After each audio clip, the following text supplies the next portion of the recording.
번 망가지면 움도 싹도 나지 않는 게 치아입니다. 노년에는 치아가 망가져 잘 씹지 못하는 분들이 많은데요.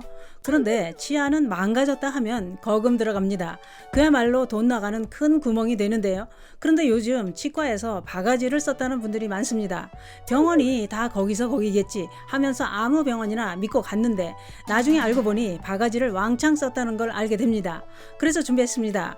전문가가 알려주는 치과에서 바가지 안 쓰고 제대로 치료받는 방법이 있습니다. 오늘 영상은 꼭 보시길 권해드립니다. 그 이야기 지금 시작합니다.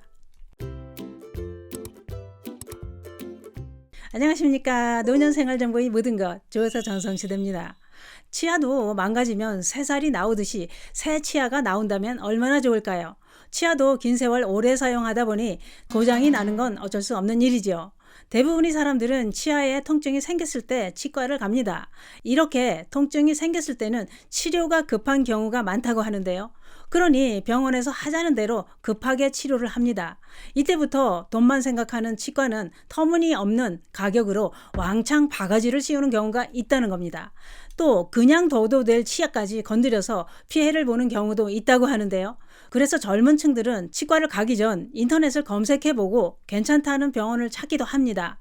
그런데 인터넷 사용이 불편한 노년층들은 그냥 동네 가까운 치과를 가거나 누가 어느 병원이 싸고 잘하더라 하면 믿고 그 병원으로 가는 경우가 많습니다. 그렇게 믿고 갔는데도 바가지를 쓰는 경우도 있다는 거죠. 그러면 치과 바가지 피할 방법은 없는 걸까요? 있습니다. 전문가들이 알려주는 치과 과잉 진료에 걸려들지 않는 방법이 있었습니다. 돈독이 오른 치과에서 바가지를 씌우려고 덤벼들면 피하는 방법이 있다는 겁니다. 치과 가기 전 이것만 알고 가면 치과 바가지는 얼마든지 피할 수 있다고 하는데요.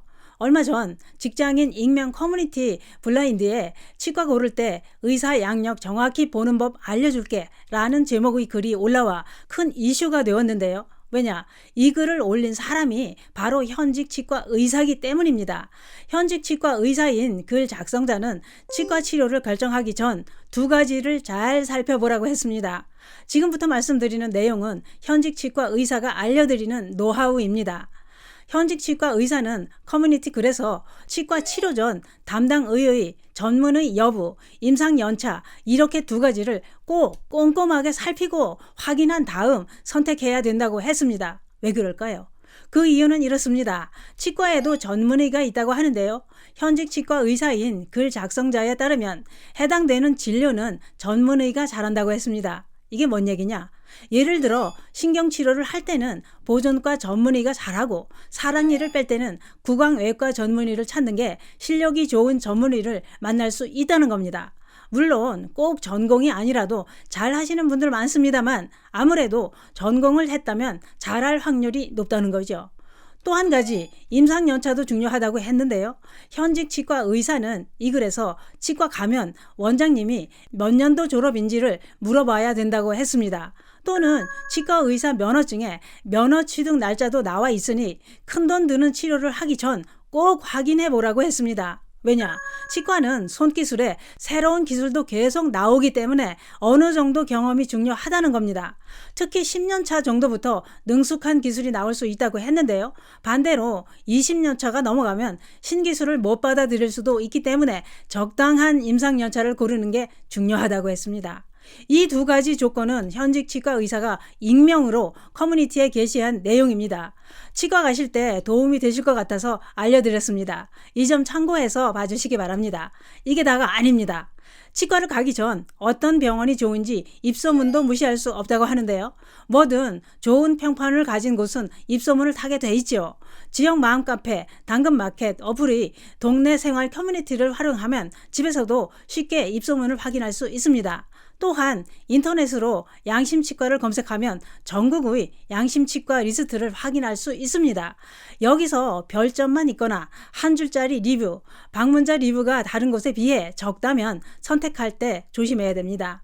그런데 문제는 노년층들은 이런 것을 알아보는 게 익숙치 않아서 불편합니다. 그럴 땐 이렇게 하시면 치과 바가지 피할 수 있습니다. 치과 병원은 3군데 이상 다니고 나서 결정하는 겁니다. 왜냐? 치과 병원은 병원마다 가격이 다 다르기 때문입니다. 병원에 갔을 때 반드시 오늘은 검진만 하러 왔다, 진단만 받고 치료는 나중에 하겠다 라고 하면서 진단만 받고 가격은 꼭 메모를 합니다. 또한 충치 치아의 위치와 치료 방법까지 꼭 메모해야 합니다. 만약 다른 병원에 갔을 때 충치 개수나 치료 방법이 다르게 나온다면 다시 검진을 해봐야 되기 때문입니다. 이렇게 발품을 팔아서 알아봐야 어느 병원이 바가지를 준비해 뒀는지 알 수 있습니다. 이런 걸 모르고 무작정 간다면 바가지를 씌워도 모르고 싸게 양심적으로 해줘도 바가지를 쓴 건 아닐까 의심을 할 수도 있습니다. 또 전문가들은 병원을 갔을 때 의사도 아닌 실장이나 코디네이터가 치료 계획을 세우고 당일 치료를 권한다면 일단 다음에 하겠다 라고 하면서 피하라고 했습니다.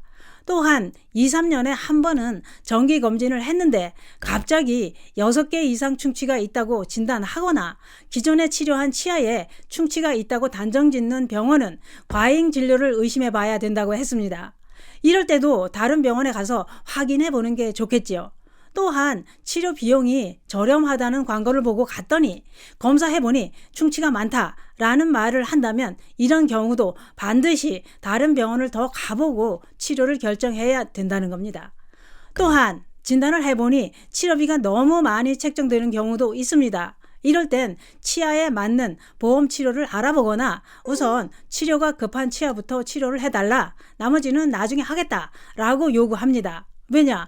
이렇게 치료를 나눠서 하면 진료비 부담을 덜 수 있을 뿐만 아니라 과잉 진료 피해도 줄일 수 있다는 겁니다. 전문가들이 또 한 가지 조심하라고 한 것이 있는데요. 그것은 바로 진료비가 저렴하다는 이유로 병원을 선택하는 것을 조심하라고 했습니다. 왜냐? 과잉 진료로 환자를 만들 가능성이 있고 미끼 상품도 있을 수 있다는 겁니다. 또한 환자를 유인해 박리담회로 간호사나 기공사가 위임 치료를 하는 치과는 아닌지를 꼭 알아보라고 했습니다.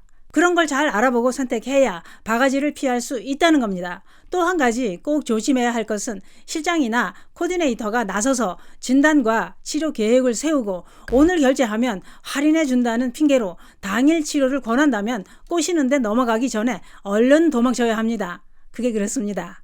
일부 치과의 과잉 진료 바가지는 이미 소문이 날 대로 나 있습니다. 실제로 그런 사례들은 뉴스를 통해서도 많이 나왔었지요. 그래서 양심적으로 진료를 하고 치료를 하는 병원까지 도매금으로 의심을 받게 됩니다. 이런 세상이다 보니 이가 아프면 어떤 병원을 가야 할지 선택하는데 어려움이 많습니다. 그래서 치과를 많이 다니는 지인한테 물어보고 믿고 가는 경우도 많지요. 그런데 직접 알아보지 않고 입소문만 믿고 결정하는 건 바가지를 쓸 확률이 높다고 합니다. 치과 치료는 꼭 다른 병원 3군데는 다녀보고 비교해보고 그런 후 결정해야 바가지를 안 씁니다. 이가 아프면 큰돈 들어갑니다. 발품을 팔면 치과 바가지 피할 수 있습니다. 치과 가기 전 꼭 확인하고 가시기 바랍니다. 감사합니다.